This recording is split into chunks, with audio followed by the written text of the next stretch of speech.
Hello guys, I am Shashank. You're welcome my YouTube channel Become Trader. Don't waste the time. Let's get started. दोस्तों आज की इस video में हम बात करेंगे कि जब भी हम पेनी स्टॉक का नाम सुनते हैं और उसमें निवेश करने के बारे में सोचते हैं तो हमें किन किन ज़रूरी बातों का ख्याल रखना चाहिए और उन ज़रूरी बातों को ध्यान में रखते हुए ही हमें किसी भी तरह के पेनी स्टॉक में अपने पैसे को निवेश करना चाहिए। दोस्तों हम स्टॉक मार्केट में क्यों आते हैं ये हम सबको पता है, लेकिन हम मार्केट में एक अच्छी और टाइम के साथ ग्रो करने वाली, साथ अपने इन्वेस्टर का ध्यान रखने वाली कंपनियों में इन्वेस्टमेंट करते हैं, जिससे वे इन्वेस्टर को टाइम के साथ उनके इन्वेस्टमेंट अमाउंट पर अच्छा खासा रिटर्न दे सके। तो चलिए जानते हैं कि किसी भी पेनी स्टॉक में निवेश करने से पहले किन किन बातों पर फोकस करना चाहिए। एक बात और, क्या किसी भी कंपनी के स्टॉक को हम सिर्फ एक क्राइटेरिया पे उसको हम जज करना सही है कि ये कंपनी और इस कंपनी का स्टॉक पेनी स्टॉक है, ये एक पेनी शेयर है क्योंकि उसका करंट मार्केट प्राइस बहुत ही कम वैल्यू पे मिल रहा है, बहुत ही कम पैसे पे मिल रहा है। आमतौर पर कहा जाता है कि 1 रुपए से लेके 50 रुपए के अंदर जितने भी स्टॉक होते हैं वो पेनी स्टॉक कहलाते हैं। पर क्या पेनी स्टॉक में निवेश करके कोई भी मल्टीबैगर बन सकता है? हाँ, बहुत से लोग कहेंगे हाँ बन सकते हैं। पर क्या आप बता सकते हैं आप में से कोई कितनों को जानता होगा कि जो पेनी स्टॉक में निवेश करके वो मल्टीबैगर बना हो? तो शायद आपको गूगल की ज़रूरत पड़ेगी और आप सर्च करने जाएंगे और आपको शायद कुछ लोगों के नाम भी मिल जाएंगे। पर सबसे कमाल की बात दोस्तों यहाँ पर यह है कि वो लोग, जिन लोगों के नाम आपको गूगल पे मिलेंगे, उन लोगों ने भी इन पेनी स्टॉक में निवेश करने से पहले एक बार उस कंपनी के बिजनेस मॉडल को, उस कंपनी की स्ट्रैटेजीज को, उस कंपनी की और भी ऐसी बहुत चीज़ें हैं जिन्होंने उनको एनालिसिस करने के बाद ही अपने पैसे को उस कंपनी में इन्वेस्ट किया था, उनके शेयर परचेज किए थे। तो बिना किसी डेप्थ एनालिसिस के, उसके फंडामेंटल्स रीड किए हुए, उसके बिना बैलेंस शीट को प्रेफर करे, उसके डेप्थ को देखे, उसका जो बिजनेस मॉडल है, फ्यूचर में उसका कोई स्कोप है कि नहीं, बिना ये सब जाने आप अगर किसी भी तरह के पेनी स्टॉक में निवेश करते हैं तो यकीनन आपने जिस प्राइस पे निवेश किया है या तो आपका प्राइस वही मूवमेंट रह जाएगा या तो आपको बहुत लंबा इंतज़ार करना पड़ सकता है, या कभी उस कंपनी के साथ कुछ ऐसी अच्छी न्यूज़ निकल के सामने आ जाए जिस वजह से वो कंपनी थोड़ा अप ट्रेंड में चला जाए। वरना कभी ऐसा देखने को कम ही मिलता है कि कुछ पेनी स्टॉक जो लोग किस्मत के भरोसे निवेश कर देते हैं बिना किसी चीज़ को सही वे में जाने समझे, तो उनको लॉस ही होता है। अगर सोचिए, अगर आप वही पैसा किसी अच्छी कंपनी में निवेश करें, लाइक ब्लू चिप कंपनीज में, आपको वहाँ लॉस तो कम है, रिटर्न भी कम है। क्यों?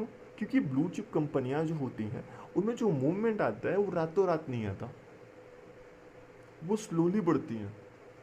लेकिन उसमें जब फॉलिंग आती है वो भी बहुत स्लोली आता है, अगर कोई ग्लोबल मार्केट में कोई क्रैश वाली न्यूज़ ना हो, कंट्री में ऐसी कोई इंसिडेंट ना हो जिस वजह से मार्केट हमारा डाउन द ग्राउंड जाने की संभावना हो। तो दोस्तों हमेशा इस बात का ध्यान रखें। तो चलिए जानते हैं कि पेनी स्टॉक में निवेश करने से पहले हमें किन किन बातों पर फोकस करना चाहिए। पहला है कंपनी का जो मैक्सिमम टाइम का चार्ट पैटर्न है। दोस्तों अगर किसी भी कंपनी का चार्ट पैटर्न स्टार्टिंग टाइम में अप ट्रेंड में और फिर पिछले कई सालों से चार्ट डाउन ट्रेंड में गिरता ही जा रहा हो, तो ऐसे किसी भी पेनी स्टॉक में निवेश करने से बचना चाहिए।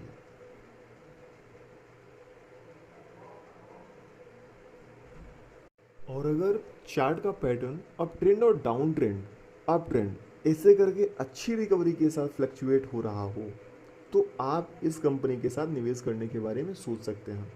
और एक बात और, अगर चार्ट पैटर्न ग्रीन शो कर रहा हो तो भी ये अच्छी ही खबर है कि आप इस कंपनी के साथ इन्वेस्टमेंट के तौर पे जा सकते हैं।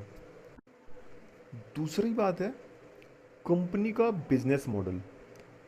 किसी भी पेनी स्टॉक में निवेश करने से पहले उस कंपनी का बिजनेस मॉडल ज़रूर देखना चाहिए कि क्या कंपनी जिस कंपनी में जिस चीज़ का बिजनेस कर रही है उस बिजनेस का फ्यूचर में कोई स्कोप है भी या नहीं। क्या हम किसी ऐसी कंपनी में निवेश तो नहीं कर रहे हैं सिर्फ पेनी स्टॉक को देख के कि वो हमें करंटली बहुत ही चीप प्राइस पे अवेलेबल है, कि वो हमें चीप प्राइस पे अवेलेबल है तो हम उसके साथ जाके इन्वेस्टमेंट कर रहे हैं, लेकिन उसका फ्यूचर में कोई ग्रोथ नहीं है, फ्यूचर में उस कंपनी का कोई पोटेंशियल नहीं दिख रहा। सो ऐसे कंपनियों में निवेश करने से बिल्कुल बचिए। तीसरा पहलू जो है वो है डेप्ट। किसी भी कंपनी के लिए डेप्ट एक बुरे सपने जैसा होता है, फिर चाहे वो ब्लू चिप कंपनियां हों या स्मॉल कैप कंपनियां।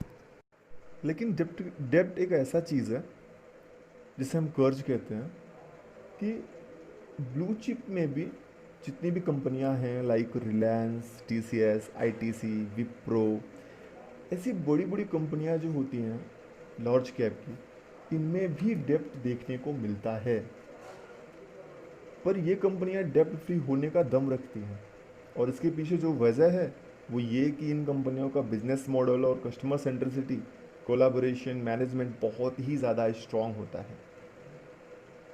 कर्ज लेना ये इस तरह से है कि कंपनी रन कर रही है, कंपनी में पोटेंशियल है, इसका जो बिजनेस मॉडल है वो इन फ्यूचर में भी वो उतनी ही डिमांडिंग होगी, तो कंपनी अपने पास कुछ रेवेन्यूज़ रखती है, रिजर्व रखती है। अदरवाइज़ कभी कभी कंपनी डेप्ट भी लेती है।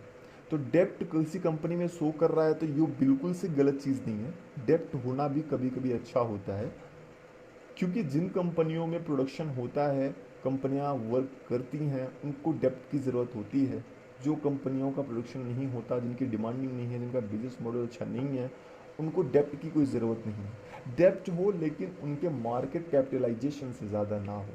सबसे बड़ी बात याद रखने की चीज़ है कि मार्केट की जितनी रेवेन्यू है, मार्केट का जितना कैपिटल है, जिस कैपिटल के साथ मार्केट ने बिजनेस में एंट्री लिया हुआ है, उससे ज़्यादा अगर डेप्ट होता है तो ये बहुत बड़ी खतरे की घंटी है। इस बात को हमेशा याद रखें। ओके गाइस, तो आप जब भी किसी पेनी स्टॉक में निवेश करने की सोचें तो एक बार ऊपर बताई हुई चीज़ों पर फोकस ज़रूर करें, अभी मैंने आपको जो भी बताया, और किसी भी तरह के अदर सोर्स पर डिपेंड ना रहें।